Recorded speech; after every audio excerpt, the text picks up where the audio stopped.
When we decided to work on this project, one of the key things we wanted to do was find out what makes people feel different and what makes people feel uninvolved in the lives of other people. And we felt there was a huge amount of prejudice around people's disabilities, around people's abilities, around people's mental health, around people's mental well-being.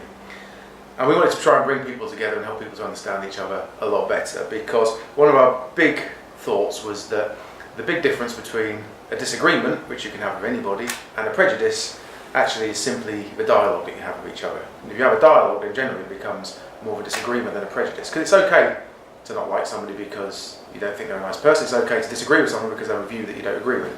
It's not okay to look at someone and think, I don't agree with you, I don't like you, I don't want to get on with you simply because of what I see or what I assume. And so we felt like the ignorance of facts about another person is often what causes this prejudice and this difficulty. Once we see past the disability and what we assume about people, and we get facts about what their behaviour is and what they do and what they care about, what they're passionate about, we generally learn that most people are pretty much the same. And so we really think life is about bringing people together, and that's what we want to do more of. So the whole point of this project, the whole point of this piece of work, the whole point of the video that you'll see and the other work that we're doing is to help people understand what makes people feel different, but also, more importantly, what stops people actually being really different and why we need to look past what we sometimes see or we assume about people. My belief personally is that there's an old saying about life not being who you know, not being about what you know, but who you know. Well, I take it one step further than that. I think it's about who's willing to say that they know you. And that's another big part of what we're doing here. Because it's all very well to say, well, I know this person or that person knows me and I think they like me. But actually the people that really count are the people who stand up and say, well, I know this person and they're a good person because I really know them. And they're the people that we want to put together. People who can help each other. And people who get to know each other and then are able to say in front of other people, well, this is a good person. Because life's about not what you know, not who you know, but who's willing to say that they know you. So if we can build that around people, we help to build resilience. And resilience is a big part of what we're trying to deliver, because we, again, passionately believe that if we can help communities to be more resilient, they'll be more understanding and they'll be more supportive of each other. And we'll have less feeling of difference and fewer people feeling excluded. So that's a huge part of what we're doing. The first thing we ask people to think about is to think about why you do what you do. When you get up and you go to work, when you do the things that you do during the day, why do you do them? And generally speaking, the reason that most of us do what we do is because of the people around us, the things that we love, the people that we love, our families, our friends, the people who have been around us for a long time. And you'll find that when you look past disability, when you look past difference, whatever that difference is, that's a really common thing. Most of us get up in the morning and do things because we have people that we care about and we do them for them. And that brings us together straight away. So it'd be interesting to you think about, why do you get up and go to work in the morning if you're watching this video right now? Take 2 seconds and think about it. I guarantee it will be a similar thing to other people. And that's really important to know too, because if we care about the same things, then we know that we're not that much different to each other. For me, it's always been about family and friends and the people that I'm surrounded with, and increasingly the community that I live in. I care about it, and that's why I get up in the morning. Yours might be slightly different, but I'm pretty certain it'll involve people, because most people's lives are made better by the presence of other people that they trust and that they love. And we know it takes a community to make things stronger. We can't do it on our own. So that's the other reason that we focus on resilience and try and bring people together, because we know if we do that, we bring people together, we create stronger communities, that community will carry on helping other people. And the old saying is that it takes a village, and it does take a village to raise a child. It takes a village to reduce difference and to eradicate stigma. So we want to try and bring people together, and hopefully again, the work that we're doing will do some of that. And what are we trying to think about when we are reducing difference, when we're reducing the perception of difference? We're trying to help people to just thrive, basically. And I think thrive is a really important word to think about, because we don't just want people to kind of survive, we don't want people to get the minimum that they might expect to get, we want people to get the maximum amount of life that they possibly can, and that's about thriving. Because thriving is about doing really well in life, it's about feeling well in yourself, able to cope with the world, able to get on with other people. And we try and think about talking to people about thinking, not what's wrong with you, but what's happened to you. That's another really quick way of reducing the difference that you might feel to another person. Instead of standing in front of them and thinking, what's wrong with you, why have you done this or why have you done that? Try and find out a little bit about what's happened to them, what's their experience of life. Just like you, in any situation, they will bring all their life experience together with you at the point that you have a conversation. All the things that have happened to them in the past, all the confusion and difficulties, as well as all the good things. And so do you. So try and think about, or we try and think about, what happened to you, not what's wrong with you. It's just a really simple way, again, of eradicating difference. The other advantage of doing that, of course, is that you then remove the idea that someone just through their personality is going to be impossible to get on with, because you can't really change someone's personality very easily, especially if you're just meeting them for the first time. What is more easy is to control your response to somebody. So that's why we talk about that. So try and think about it. When you meet someone next time and you find them a little bit difficult, think a little bit about what might have happened to them in their lives to bring them to that point, rather than simply what's wrong with them, because it will make it an easier conversation, an easier situation to deal with. And two things we'd like to think about right at the moment. Think about it now, and then share it with someone if you like. But that's what we ask people to do when we have these meetings. When you were a child, what made you thrive? Or, alternatively, when you were a child, what would have made you thrive? I would have thrived better if I'd had these things. Absolutely guaranteed that the person in front of you that you're thinking is different to you will have had, or had an absence of, those same things. Because we generally all have the same things in childhood that we're passionate about, that we look back on and think made a difference for us positively. So think about that. What made you thrive? Or if you feel like you didn't, what would have made you thrive? And again, do you think that's a really common thing, or do you think you're completely unique in the things that would help you thrive? Most of the time, the things that would have helped us thrive as children and as adults are the same things. Normally it involves other people. And then we want to think about what is your biggest concern for the community that you're living in at the moment, for adults and children. What are the things that worry you? What things make you think that your community might not be as strong as it needs to be? Whether you think your community is your street, or your town, or your village, or the 3 houses next to you. It doesn't really matter. What you think of as your community, what do you think would help it to thrive? And again, I'm pretty certain that when you think about those things, A, they'll involve people and people doing well, but B, they'll be really similar to the person we were just thinking about who you thought you wouldn't get on with. Well, if the same things would have helped them to thrive, and the same things they believe passionately would make their community better, are the same things that you think, you probably can't be that different. So one of the big things we want people to think about is how they can help their communities to thrive, and we think one of the big ways is to reduce the assumption of difference between people, so reduce discrimination.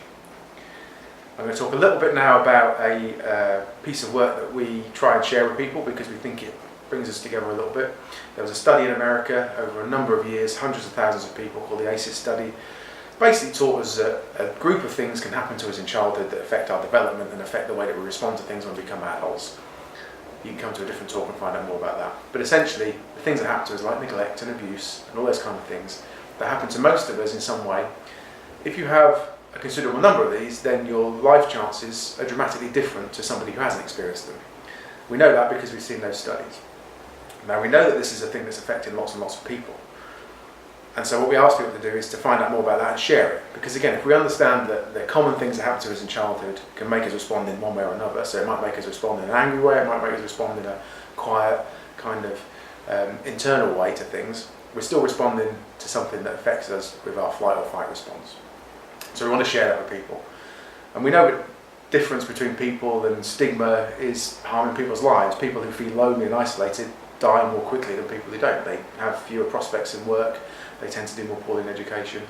In fact, reducing loneliness and isolation in a recent study was said to be better for somebody who smokes than giving up smoking in terms of their physical health. That's how dramatic the difference is between isolation and being involved with people and being involved in their community.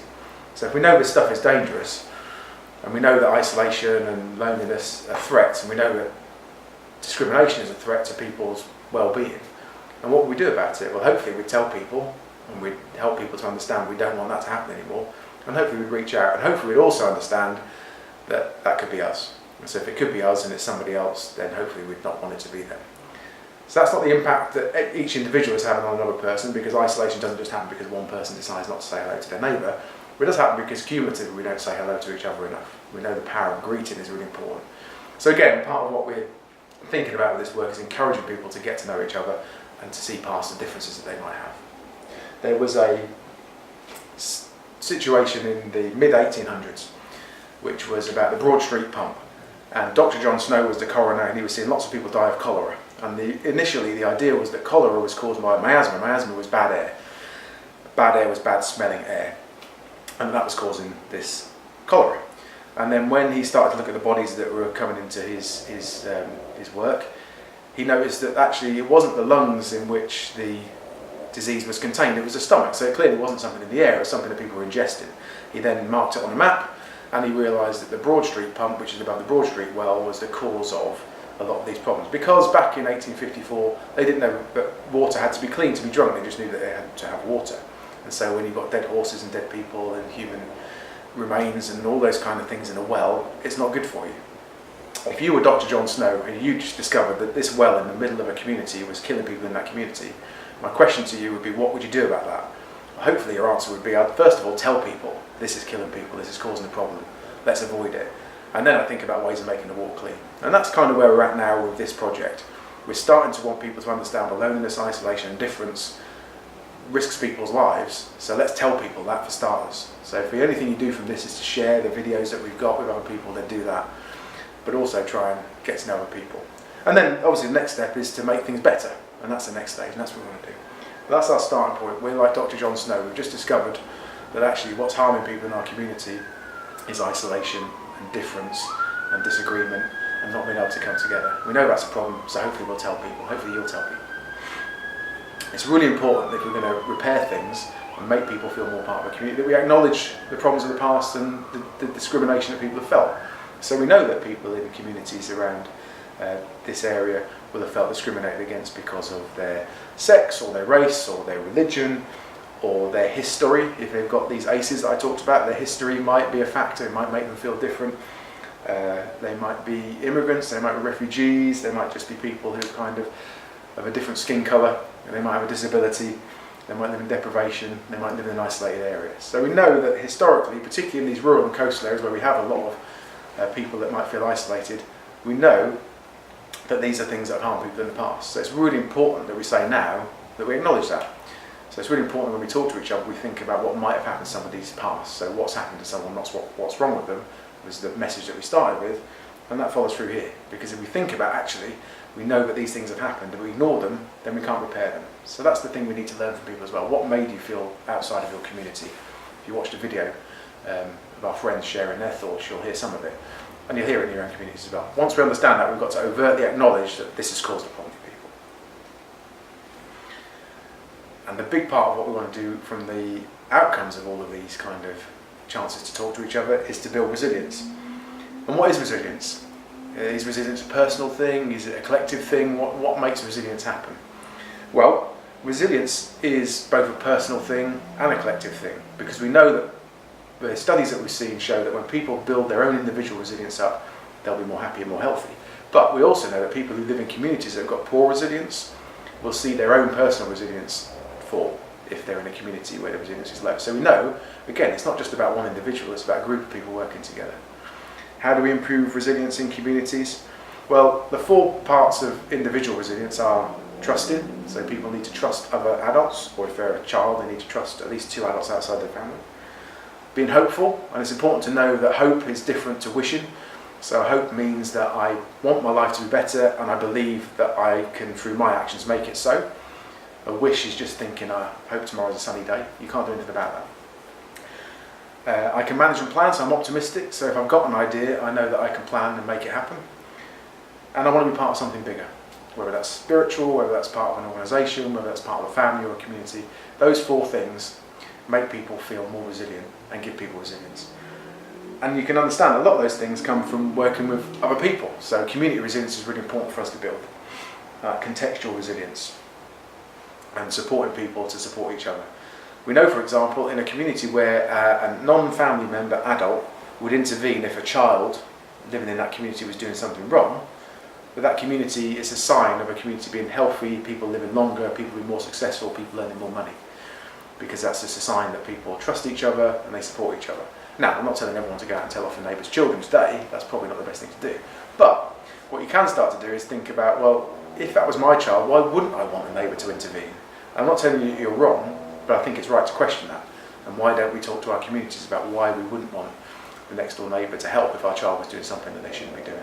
And maybe we should think about letting them do that. But that's a challenge, I guess, for us all to think about.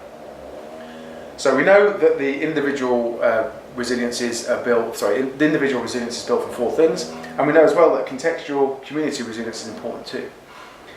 Words matter as well. Greetings matter. It's really important that people get to know each other. Simple things we know make a huge difference. So we, from the studies, from when I went to America and my fellowship, we know that greeting is really powerful. So if you run a group, if you run an organisation, if you're working with people, knowing that person's name and making them feel welcome when you see them is a huge change maker. Understanding within an organisation or community the name, the strength and the need of the people that you're surrounded by is really powerful. I'll give you a simple story, and this involves children, but it equally could involve adults in a different context. 2 school buses in the city of Walla Walla that I went to visit in America. One had some problems on it and one didn't, and this is a real story, even if it feels like an anecdote. One bus had problems and one bus didn't. And so they'd asked these 2 bus drivers to just swap over and observe each other's bus routes. Both bus drivers had been through resilience training, trauma-informed training, and the problem swapped over. And the main difference that they spotted when they actually went back through this was that one of the bus drivers had been on the train and realised actually if he got off the bus on the first day of term, learned all the children's names, approached them at their level, and then each morning welcomed them onto the bus by name and made them feel welcome, they were feeling more safe and they were more well behaved because they felt contained. The other bus driver, he was a bus driver and he was doing his job and he hadn't ever killed a child and he'd always got them to school and never lost any. He was a good bus driver, but he wasn't necessarily as in tune with this kind of thing, so he was kind of telling them to sit down and shut up and be quiet, and they weren't, because they just didn't feel quite as safe. Now, I'm not criticising either bus driver for not doing their job well. Their job was ultimately to get children to school, but it did make a huge difference in the response that they had. And again, it's just the power of greeting, the power of making people feel welcome, the power of understanding somebody at the level that they're at and the level that you're at is really important. And you don't have to be a child on a school bus to receive that. You should see a slide come up which is of 2 drawings by the same child. One is aged 13 and one is when she was 17. Now, if you look at the photograph, if you look at the drawing of a superhero, my question to you is, what do you think the parents of this child said, aged 13, when they saw that drawing, that made them at 17 able to draw the other picture? I'm fairly certain they said, "This is a fantastic picture, you're a really good drawer, please carry on doing this." If they didn't say that, I don't think you'd have got to point B when they were 17 drawing a picture that looks frankly like a photograph. Because words matter, encouragement matters, belief matters, surround yourself or being surrounded by people who care about you matters. People understanding you, encouraging you matters. And you don't have to be someone's mum or dad to encourage them. We know that self-regulation, the ability to contain your own emotions, is a really important part of being able to be successful in a community. It's not always easy to do, and people have different facts in their lives. But again, what we want to support people to understand, and we'd love people to come and find out more about, is emotional regulation. So understanding how you're feeling and what you can do about it, basically. That's emotional regulation. Am I feeling like I can cope with the world at the moment? Yes, good. No, why not? What can I do about it? What works for me? Who helps me? Who supports me? Or if it's somebody else and you feel like they're not coping, what would help them? What would make them feel safe? Almost certainly knowing their name and approaching them and talking to them and making them feel welcome and ignoring difference will be one of those things. We know people coming together is really important and really powerful. People getting out and about and physically moving is really important for them. We talked about the reduction of loneliness and isolation. And so we know that if we can get people out and meeting each other and moving, then it instantly makes people feel more healthy anyway, and it's generally good for emotional regulation. We know that for communities to support people with their own resilience, people need to support each other. There needs to be social cohesion. So people need to be able to come into their community and feel like not just that they're welcome, but there is people supporting each other. Mutual help, so people helping each other to achieve things. So we were talking earlier about optimism and the ability to sort of plan and manage. People supporting each other to do that is really important. Having adults and family members and caregivers who provide support to each other, teachers who are part of this, neighbours who help each other. They're all the things that support resilience once people get back to their communities. And they don't sound that difficult. They all sound like things that we can do if we just look past the person and the difference that we might think that they have. And so we want to try and help neighbourhoods and neighbours think about each other by stopping and talking to each other, or believing that you can trust each other, taking care of each other, children playing together, those things that we know for thousands of years have worked for each other. We maybe just lost sight of a little bit, and maybe we sometimes put difference and diversity before just the basics of what we've always known as human beings that works. Human beings have always wanted to be connected to each other, and that's what works. So, we're coming towards the end, and we're going to talk about what we want you to do next, because it's fine for me and others to stand up here telling you what we think needs doing, but we need people to do stuff. So, I'm going to think about just a few things that help people to feel support and feel belonging in a community. Having ceremonies, rituals, celebrating things. So if there's something wrong in your street and you get it fixed, celebrate it. If there's something wrong in your street and you think it needs changing, 2 or 3 of you go to the council and try and get it changed, and then celebrate it. Including other people in things that provide health and wealth and support. So if you're doing something like an outdoor walk, well, get other neighbours involved in it. Involving as many people as possible in dialogue. So if you want change, you need to talk to other people. Support systems, so whether you want to get involved in a knit and natter or a walking group or a support group, those things are all really good. Or set something up. Creating art, movement, rhythm, music, they're all good for communities. So we want people to come together, we want people to not be ignorant of facts of each other, so that they see the real person, they don't just see the difference. And we know that those things help to do that. So what we want to do is we want to come and talk to people. So if you want to find out more straight from the horse's mouth, get in touch, tell us, we'll come and talk to organisations, we'll talk to individuals, we'll talk to groups, we'll help you to understand.